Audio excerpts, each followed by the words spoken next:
काफी कुछ खोने के बाद भी लोगों की जिंदगी बचाने में लगे हुए हैं। राम बाबू, समाचार प्लस। धीरेन्द्र भाई, धन्य है वो आम उत्तराखंडी, वो आम लोग जो लगातार मदद पहुंचा रहे हैं। इनको कुछ एक समाचार और जनसंचार माध्यमों के जरिए और आम लोगों के को बदनाम करने की एक कुचक्र भी रचा जा रहा है। समाचार प्लस पर लगातार हमने उन खबरों का खंडन किया। हम लगातार समाचार प्लस पर सही तस्वीर दिखाने की कोशिश कर रहे हैं कि उत्तराखंड का जो आम निवासी है वो स्वभावतः, उसका मूल स्वभाव ईमानदार है। उसका मूल स्वभाव वो आत्मीयता से मिलना है, मिलनसार प्रवृत्ति का है, बदमाश नहीं है। और कुछ एक जनसंचार माध्यम के जो लोग हैं, मैं उनसे भी अपील करूंगा कि पूरे उत्तराखंड की छवि को कुछ एक घटनाओं के जरिए बदनाम न किया जाए। उत्तराखंड आज भी देवभूमि है, कल भी देवभूमि थी, अनंत काल तक देवभूमि रहेगी। लेकिन हमको अपने अधिकारियों को, हमको अपने सिस्टम को और हमको सरकार में बैठे लोगों को थोड़ा कसना जरूर होगा धीरेन्द्र भाई, कि वो देवभूमि की गरिमा के अनुरूप अपना आचरण, आचार व्यवहार और कार्यप्रणाली में खुद को ढालें। मैं सही कह रहा हूं धीरेन्द्र भाई? नहीं, मैं आपसे पूरी तरह से सहमत हूं। और ये देवभूमि तक ही लागू नहीं है, पूरे देश और दुनिया में अगर ये चरित्र ही गिर जाएगा तो फिर देश और दुनिया चलेगी कैसे? हाँ। मैं आपकी बात से पूरी तरह से सहमत हूं। और जिन लोगों का आपने जिक्र किया जो आज आपदा की इस घड़ी में मैदान में उतरे हैं लोगों की सेवा के दृष्टिकोण से, मैं भी उन्हें सलाम करता हूं और ये कहना चाहता हूं कि इस तरह के लोग पूरे देश, प्रदेश और दुनिया के लिए प्रेरणा का स्रोत हैं। और मैं निश्चित तौर पर आपकी इस बात से सहमत हूं कि जो हमारी चाहे सरकार हो, चाहे हमारे विधायक हों, चाहे मैं मंत्री हूं, मैं अपने से शुरू करता हूं, और चाहे हमारी सरकार के अधिकारी हों, आज वो हमारे अधिकारी हैं जब सरकार हमारी, उनको बहुत निष्ठा से काम करना चाहिए। ये परीक्षा की घड़ी है और एक ऐसी आपदा आई है जबकि जिसका किसी को कोई अनुमान नहीं था। और अमेरिका में, जर्मनी में बड़ी बड़ी आपदा आई है, कई बार वहां पर भी प्रशासन विफल होता दिखाई दिया। 5,000 और 8,000 आदमी मरा नहीं ना, ये भी तो है। जी जी, वहां पे अगर 2 लोग, 3 लोग, 4 लोग, बोस्टन में भी हमला हुआ, 3 लोगों की मौत हुई। राष्ट्रपति बराक हुसैन ओबामा को सामने आना पड़ा और पूरी मशीनरी कितनी ईमानदारी से काम करती हुई नजर आई। वहां पे जिस दिन 500 और 1000 आदमी मर जाएंगे, उस दिन तो समझ लीजिए कि पृथ्वी उलट-पुलट हो जाएगी। ये भी हमको देखना पड़ेगा ना। मैं आपसे एक निवेदन करना चाहता हूं। जो ऑपरेशन 9/11 था उस दौरान वहां पर काफी लोग मारे गए थे, लेकिन वहां मीडिया ये भी जिम्मेदारी निभाता है, जो मृतक होते हैं उनकी कभी संख्या बाहर नहीं आती। हाँ। ये अमेरिका वो इसलिए कि वहां पे जनप्रतिनिधियों के वहां पे जनप्रतिनिधियों के खिलाफ ट्रस्ट डेफिसिट नहीं होता, वहां पे आर्थिक भ्रष्टाचार नहीं होता, वहां पे अंधेरगर्दी नहीं होती, वहां पे संवेदनहीनता नहीं होती नेताओं में। वाटरगेट धीरेन्द्र भाई, गेट स्कैंडल से लेकर धीरेन्द्र भाई, स्कैंडल्स में मैं समझता हूं हम लोग, धीरेन्द्र भाई आपसे निवेदन, धीरेन्द्र भाई, ये विषय आपने गलत छेड़ दिया। हाँ। नहीं, सुनिए ना, अगर मैं अब सुनिए ना, सुनिए सार्वजनिक नहीं, सुनिए ना, वहां का राष्ट्रपति घटना स्थल पर जाता है, पीड़ित परिवारों को गले लगाता है, उसकी आंख से आंसू टपकता है और दुनिया देखती है, और एबटाबाद में घुस के उस हमले के जिम्मेदार को मारता है। उसके बने, चलिए उसमें भी आप तर्क दे देंगे, सामर्थ्य का अंतर है। मैं सिर्फ इतनी बात जहां तक कह रहा हूं वहीं तक अपने तर्क को कन्फाइंड रखता हूं। आपके लोग अपने पैरों पर खड़े, वहां जाता है, वहां का राष्ट्रपति, दुनिया देखती है, उसकी आंख से 2 बूंद टपकती हुई। हमारे यहाँ का जो मुखिया मुख्तार होता है वो 16,000 फीट की ऊंचाई से देखता है, न सांस मिले न नजर मिले, 16,000 फुट की ऊंचाई पर चश्मा लगा के इतनी सी खिड़की से देखता है मौत के तांडव को। और शाम के पहाड़ के ऊपर बैठ के स्कॉच का गिलास हाथ में। हम किससे तुलना कर रहे हैं? हम किससे तुलना कर रहे हैं? एक शेल कंपनी का ऑयल टैंकर वो अमेरिका के समुद्र में लीक होता है, मछली मर जाती है, बराक ओबामा घुटनों बैठाल देते हैं उस कंपनी को, मल्टीनेशनल कंपनी। अमेरिका की में मछली मारने की भी आजादी नहीं। एक सिपाही मरता है, अमेरिका का झंडा झुकता है। आपको पढ़े लिखे आदमी को तो पता है सब चीजें, मैं क्या बताऊं।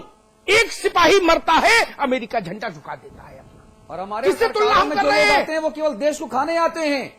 कितने घोटाले गिनाऊं? आपने तो वाटरगेट गिनाया, मैं 1000 घोटाले गिना सकता हूं गलियों पे अभी इसी वक्त।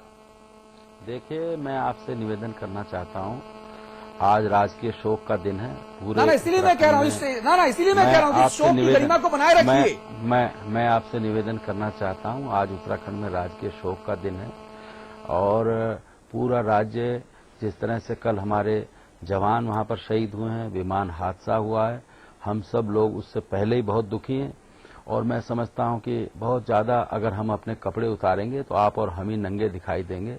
मैंने आपसे शुरुआत में जब बात अगर उत्तराखंड और पूरे देश का भविष्य संवरता हो तो हमें कपड़े उतारने में भी खुशी होगी। नहीं, मुझे लगता है कि चैनलों का माध्यम केवल इसीलिए इस्तेमाल नहीं होना चाहिए कि हम ऐसी बहस चलाएं जिससे कि समाज के वो लोग जो समाज का नेतृत्व करते हैं वो नंगे हों। तो ये कोई एक सार्थक धीरेन्द्र भाई,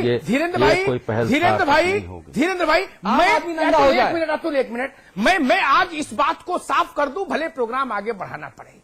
मैं लगातार ये प्रचार सुन रहा हूं कि मीडिया को क्या करना चाहिए, ये हर आदमी बता रहा है। खुद क्या करे ये नहीं पता उसको, लेकिन हर आदमी बता रहा है मीडिया को क्या करना चाहिए। सारे मीडिया का तो अमिताभ अग्निहोत्री ठेकेदार नहीं, लेकिन जिस चैनल को हेड कर रहा है वो क्या कर रहा है ये गिनाई दे रहा हूं। उंगली पर पोर रख के गिनिएगा धीरेन्द्र भाई, उंगली पर पोर रख के गिनिएगा।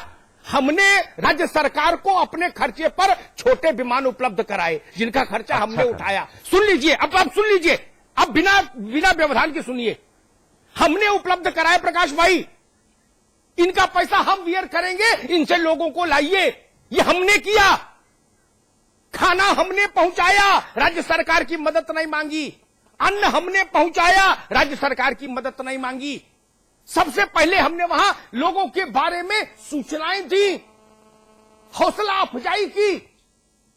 मेरे रिपोर्टर जान हथेली पर रखकर कूदे उस महाप्रलय में। 24 घंटे 48 घंटे अविकल थपलियाल और उनकी टीम काम करती रही और हमने सिर्फ सत्य का साथ दिया।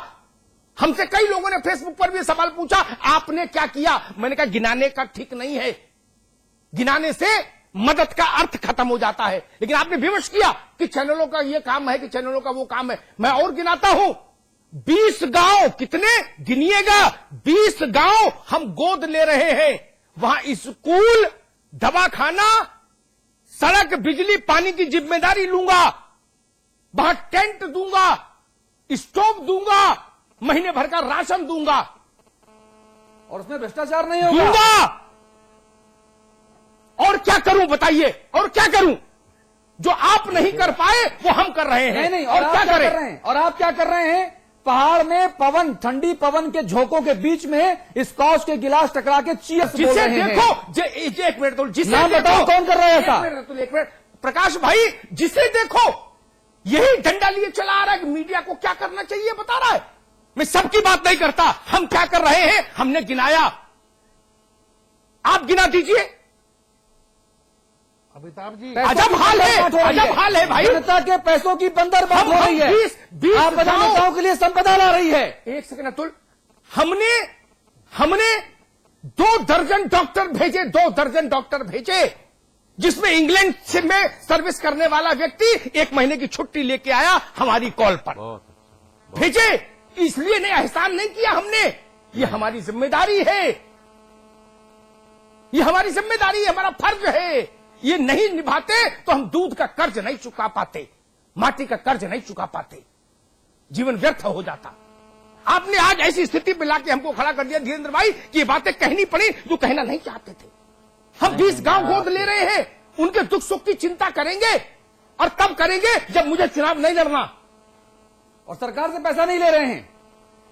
हाँ, लेकिन ये भी करूंगा कि निगाह रखूंगा जो हजारों करोड़ आ रहा है आपदा के नाम पर, ये संपदा में तब्दील नहीं हो जाए कुछ घरों में। ये भी देखूंगा, ये भी ध्यान रखिएगा। कौन कितने खा रहा है?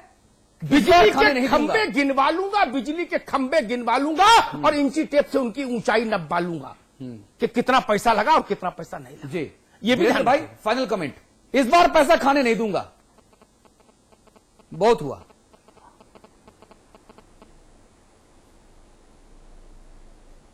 धीरेन्द्र जी, शो को खत्म करने का वक्त हो गया है। मैं अग्निहोत्री जी को धन्यवाद देता हूं और ये बहुत जो बातें उन्होंने कही इसको लिए भी उनको सैल्यूट करता हूं और ये कहना चाहता हूं आज इसी जज्बे की जरूरत है और अग्निहोत्री ये जज्बा सरकार की तरफ से भी दिखना चाहिए। दिखना चाहिए। जनता मैं अधिकारियों आपको को ये भी दिखना चाहिए। विश्वास मैं आपको ये विश्वास भी दिलाना चाहता हूं कि अगर ये इसमें कहीं गड़बड़ी होगी तो धीरेन्द्र प्रताप जो लोग मर रहे हैं उनके पेट में रोटी चाहिए, उनके पेट में विश्वास नहीं चाहिए आपका। अग्निहोत्री जी, धीरेन्द्र प्रताप आपके साथ खड़ा दिखाई देगा, ये मैं आपसे कह जो लोग मर रहे हैं उनके पेट में, उनके आमाशय में विश्वास नहीं था सरकार का। लूटने नहीं देंगे, मैं आपसे कह देना चाहता हूं। इस राज्य को हम लूटने नहीं देंगे, इस बात का भरोसा लूट रहा है, लोग लूट रहे हैं। इस कांच के गिलास के साथ योजनाएं बनती हैं, पैसा लूट के खा जा रहे हैं लोग, और हम दावे और भरोसे और आश्वासनों का झुंझुना बजा रहे हैं। लोग मर रहे हैं भूखे पेट, उनके पेट में विश्वास घुसेड़ दूं आपका, जो आप विश्वास दे रहे हैं मुझे, वो खिला दूं उनको। अतुल, प्रकाश जी को सुने। प्रकाश जी, गजब बातें हो रही हैं, शर्मनाक बातें हो रही हैं। जनता मर रही है, हम विश्वास का झुंझुना बजा रहे हैं, बलियारी ऐसे विश्वास पर। प्रकाश जी। हाँ, अमिताभ जी और अतुल जी, ये मात्र बौद्धिक विलास का प्रश्न न बने, और ये आईना जो आपने सभी राजनीतिक दलों को दिखाया है, यहाँ के सत्ता प्रतिष्ठान को दिखाया है, इस आईने से सबक लेना चाहिए। और इस आईने से जो गलतियां हमसे हुई हैं, जो इन 12 वर्षों में हम जो जिन त्रुटियों को करते रहे, उनसे हमें सबक लेना है।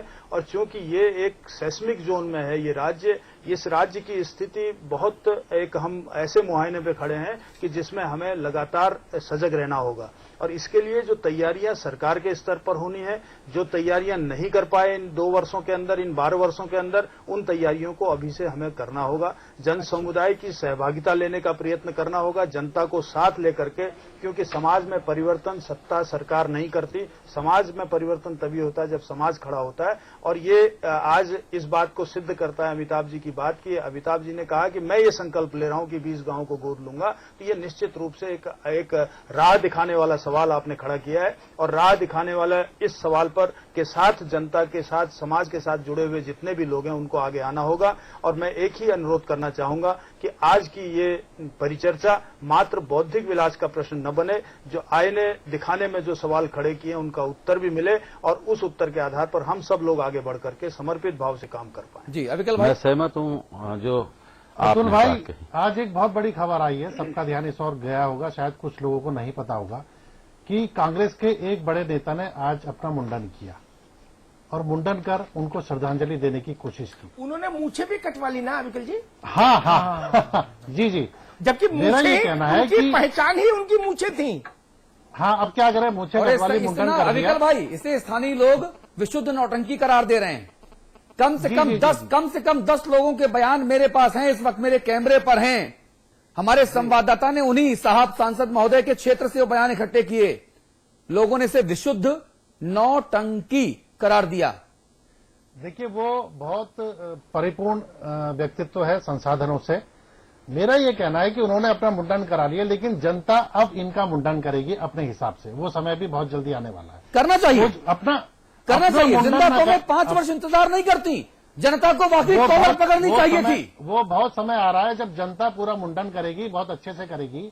मेरा कहना यह है कि मुंडन न करके वो जितने संसाधन से परिपूर्ण व्यक्तित्व है, उनकी इतनी बड़ी सेना पूरे देश के अंदर है, अगर उस सेना का अपने अनुयायियों का एक पार्ट उत्तराखंड में झोंक देते तो जितने लोग भूख से मरे, हो सकता भूख से नहीं मरते। नारे उनको चिंता उनके आश्रम के बहने की है। हमारे पास उन साहब का बयान भी है, उनको चिंता उनके आश्रम के बहने की है। जब खुद पर आफत पड़ी तो तिलमिला गए। जनता मर रही थी तो कोई दिक्कत नहीं। जनता को वाकई कॉलर पकड़ना चाहिए विकल भाई। मैं उत्तराखंड की जनता का आह्वान करता हूं कि जो आपके हक आपसे छीनते हैं, आप लपक के कॉलर पकड़ लीजिए और जवाब मांगिए।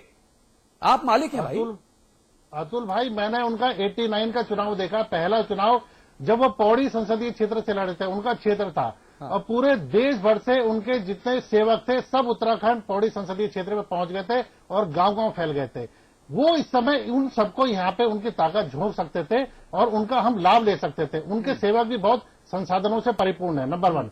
नंबर 2, जो प्रताप जी ने कहा कि हम सब चिंतित हैं, ये है वो है राजकीय शोक। आज इसलिए है कि जो हमारे जवान और जो अधिकारी वहां रेस्क्यू करते हुए मरे, शहीद हो गए, उनके लिए आज एक दिन का राजकीय शोक है। इससे पहले जो इतने तीर्थयात्री मरे, 3 दिन का शोक हुआ, उनका 3 दिन का शोक, राजकीय शोक उत्तराखंड की सरकार ने रखा और ये निर्णय लेने में उन्हें 4 दिन लग गए थे। 4 दिन बाद हुआ ये 3 दिन का राजकीय शोक। और जहां तक ये कह रहे हैं हम कर रहे हैं, पूरी जनता कह रही हम नहीं कर रहे। कोई तीर्थयात्री सरकार की बड़ाई नहीं कर रहा है, प्रशंसा नहीं कर रहा, देवदूतों की कर रहा है। सरकार ने एक जो आक्रोश, जो हमने शुरुआत की थी कि आक्रोश क्यों है जनता में इस बात का भी आक्रोश है। और मुख्यमंत्री जी भी ये देखें कि उनके सलाहकार उन्हें क्या सलाह दे रहे हैं। एक विज्ञापन आप देख रहे हैं, सारे लगभग सभी चैनलों में चल रहा है, सारे अखबारों में छप रहा है कि हम गाड़ी मुहैया करा